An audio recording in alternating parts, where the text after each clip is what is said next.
নমস্কার বন্ধুরা, মেঘার সাথে বাঙালিয়ানার আরও একটি নতুন পর্বে আপনাদের সবাইকে স্বাগত। আজ আপনাদের সাথে শেয়ার করছি একদম রেস্টুরেন্টের স্টাইলে চিকেন মশালার রেসিপি। একদম সাধারণ মশলাপাতি ব্যবহার করেই এই রান্নাটা আমি করে দেখাবো, তবে রন্ধন পদ্ধতির জন্য এই রান্নার স্বাদ কিন্তু একেবারে রেস্টুরেন্টের চিকেন মশালার মতোই হবে। তাহলে চলুন আজ এই রেসিপিটাই দেখে নেওয়া যাক। প্রথমে আমাদের চিকেনটা ম্যারিনেট করে নিতে হবে। আমি এখানে 1 কেজি চিকেন নিয়েছি। চিকেনের পিসগুলো খুব ভালো করে ধুয়ে জল ঝরিয়ে নিয়ে এর মধ্যে দিয়ে দিচ্ছি প্রথমে 4 টেবিল চামচ টক দই, দিয়ে দিচ্ছি স্বাদ মতো নুন। আমি এখানে 1 চা চামচ মতো নুন দিয়েছি। 1/2 চা চামচ মতো হলুদ গুঁড়ো দিয়ে দিলাম। 2 টেবিল চামচ মতো আদা রসুন বাটা দিচ্ছি। এখানে কিন্তু আদার তুলনায় রসুনের পরিমাণটা আমি একটু বেশি নিয়েছি। আর দিয়ে দিচ্ছি এর সাথে স্বাদ মতো শুকনো লঙ্কার গুঁড়ো। তারপর এই সমস্ত উপকরণ একসাথে চিকেনের মধ্যে ভালো করে মাখিয়ে নিতে হবে। মাখানো হয়ে গেলে চিকেনটাকে ঢাকা দিয়ে আধ ঘন্টা এটাকে এভাবেই রেখে দিতে হবে, যাতে চিকেনের পিসগুলো ভালো করে ম্যারিনেটেড হয়ে যায়।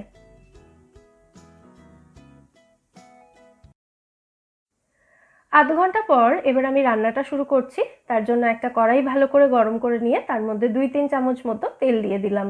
যে কোনো রান্নার তেল বা ঘিতে কিন্তু রান্নাটা করা যেতে পারে। তেলটা ভালো মতো গরম হয়ে যাওয়ার পর এর মধ্যে একটা তেজপাতা এবং গোটা গরম মশলা দিয়ে দিলাম ফোড়নের জন্য। ফোড়নটাকে একটু ভাজা হতে দিতে হবে। তারপর যখন দেখবেন গোটা গরম মশলার মিষ্টি গন্ধ বেরোতে শুরু হয়েছে, তখন এর মধ্যে দিয়ে দিতে হবে পেঁয়াজ কুচি। আমি এখানে 3টে মাঝারি সাইজের পেঁয়াজ মিহি করে কুচিয়ে ব্যবহার করছি। পেঁয়াজটা একটু ভেজে নেওয়ার পর এর মধ্যে দিয়ে দিচ্ছি 2 টেবিল চামচ আদা রসুন বাটা।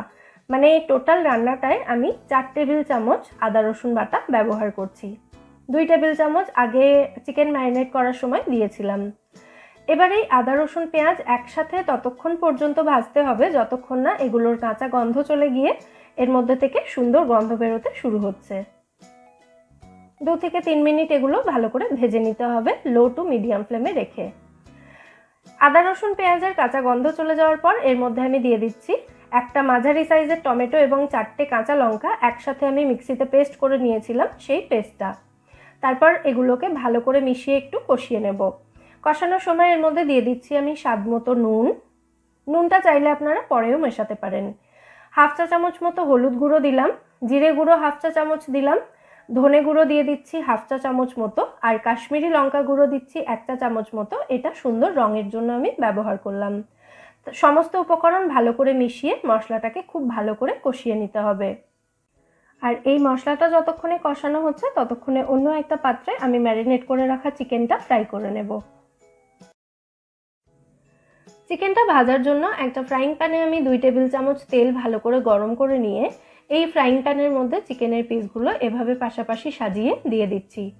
চিকেনটা যেহেতু আমাদের খুব ভালো করে ভেজে নিতে হবে, শুধু এখানে কিন্তু চিকেনটা কষানোর ব্যাপার নেই, সেই জন্য আমি একবারেই ফ্রাইং প্যানের মধ্যে সমস্ত চিকেনের পিসগুলো দিয়ে এগুলো ভালো করে ভেজে নিচ্ছি।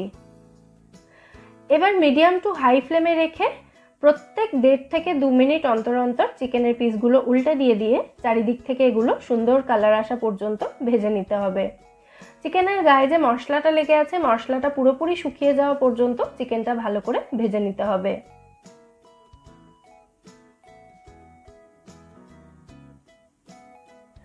আর এদিকে দেখুন, এই কড়াইতে আমাদের মশলাটা কিন্তু অনেকটাই কষানো হয়ে এসেছে। এর মধ্যে আমি একটু জল দিয়ে দিলাম, যেহেতু মশলাটা একদম শুকিয়ে এসেছিল, তো জল দিয়ে এটাকে আরও কিছুক্ষণ আমি কষিয়ে নেব। মশলা থেকে তেল ছেড়ে যাওয়ার পর এই মশলার মধ্যে ভেজে রাখা চিকেনের পিসগুলো দিয়ে দিতে হবে। দেখুন, চিকেনটা কিন্তু চারিদিক থেকে খুব সুন্দরভাবে ভাজা হয়ে গেছে।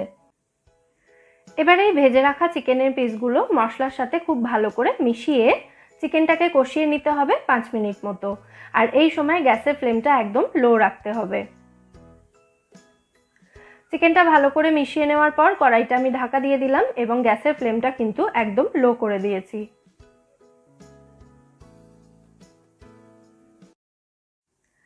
প্রায় 5 মিনিট মতো একদম লো ফ্লেমে কষিয়ে নেওয়ার পর এবার কড়াইয়ের ঢাকনাটা খুলে আমি চিকেনটা আরও একবার ভালো করে নাড়াচাড়া করে মিশিয়ে দিচ্ছি। আর এই সময় গ্যাসের ফ্লেমটা আমি মিডিয়াম করে দিয়েছি। এবার এই কষানো চিকেনের মধ্যে আমি দিয়ে দিচ্ছি গ্রেভির জন্য পরিমাণ মতো গরম জল। যে যেমন গ্রেভি রাখতে চান সেই অনুযায়ী এখানে জলটা দেবেন। আর অবশ্যই কিন্তু এখানে গরম জল ব্যবহার করবেন, কারণ ঠান্ডা জল দিলে কিন্তু অনেক সময় মাংস শক্ত হয়ে যাওয়ার সম্ভাবনা থাকে। আমি এখানে টোটাল 1 কাপ মতো জল ব্যবহার করেছি। জলটা দিয়ে ভালো করে মিশিয়ে নেওয়ার পর গ্যাসের ফ্লেমটা আবার আমি লো করে দিয়েছি এবং কড়াইটাকে ঢাকা দিয়ে এবার এটাকে চিকেনটা পুরোপুরি সেদ্ধ হয়ে যাওয়া পর্যন্ত রান্না হতে দিতে হবে। লো ফ্লেমে রেখে এটাকে আমি প্রায় 10 মিনিট মতো রান্না করে নিয়েছি। এখন দেখুন চিকেনটা ভালো মতো সেদ্ধ হয়ে গেছে। তো এবার এটাকে আরও একবার ভালো করে মিশিয়ে দিচ্ছি।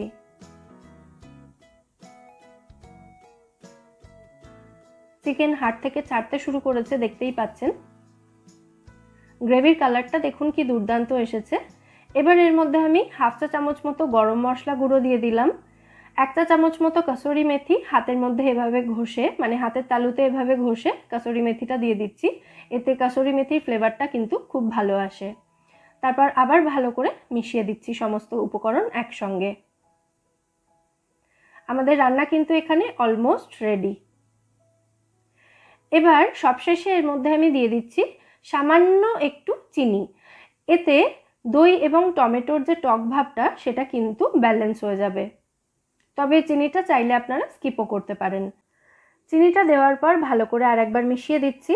আমাদের চিকেন মশলা এখানে একদম রেডি হয়ে গেছে। এবার আমি গ্যাসের ফ্লেমটা অফ করে দেব।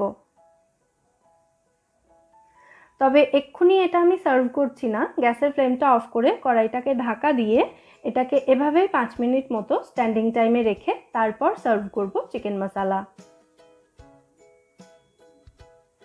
5 মিনিট পর আমাদের চিকেন মশলা এখানে একদম রেডি সার্ভ করার জন্য।